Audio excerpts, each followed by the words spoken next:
உடன் பிறந்தவளுக்கு சீர்கொடுத்தல். இந்த சீர்கொடுத்தல் நிகழ்வை நிறைய பேர் என்ன பண்ணிட்டாங்கன்னா மறந்துட்டாங்க. அதாவது ஒரு பெரு நிலக்கிழாராய் ஒரு மனிதன் வாழணும் அப்படின்னா பிறந்தவள் முதல்ல எப்படி இருக்கணும்னா மகிழ்வா இருக்கணும். பிறந்தவள் அப்படின்னா வேற யாரும் கிடையாது, உடன் பிறந்தவள்.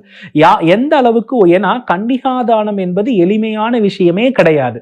ஒரு பெண் செல்லமாக வளர்ந்து இருந்து தாய் தந்தையரை பிரிந்து வேறு ஒரு குடும்பத்திற்கு குலம் மறந்து கோத்திரம் மறந்து முழுமையாக மாற்றக்கூடிய சுமை யாருக்கு இருக்குதுன்னா பெண்ணுக்கு மட்டும்தான் இருக்கிறது.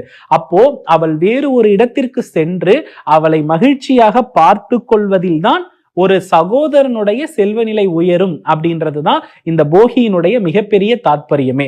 இன்னைக்கு நம்ம பழங்காலத்துல தாத்தா பாட்டி எல்லாம் பாத்தீங்கன்னா போகின்னு வந்துச்சுன்னா அந்த போகியில அந்த பெண் புகுந்த வீட்டுக்கு போயிருக்காங்க இல்லையா, அந்த பெண் வைக்கக்கூடிய பொங்கலில் பிறந்த வீட்டிலிருந்து வந்த பொருளால் செய்யப்பட்ட பொங்கல் தான் இருக்க வேண்டும். அப்ப பிறந்த வீட்டு பெண்ணிற்கு வருடா வருடம் அரிசி, பருப்பு, நெய், முந்திரி, திராட்சை, கரும்பு, அது போல அந்த பெண் அலங்கரித்துக் கொள்ளக்கூடிய மங்கள பொருள் இதையெல்லாம் நாம் போகி என்று தருகிறோம் என்றால் நம் ஜாதகத்தில் நிலத்தத்துவம் முழுமையாக வசீகரம் அடையும். எந்த ஒரு ஆண்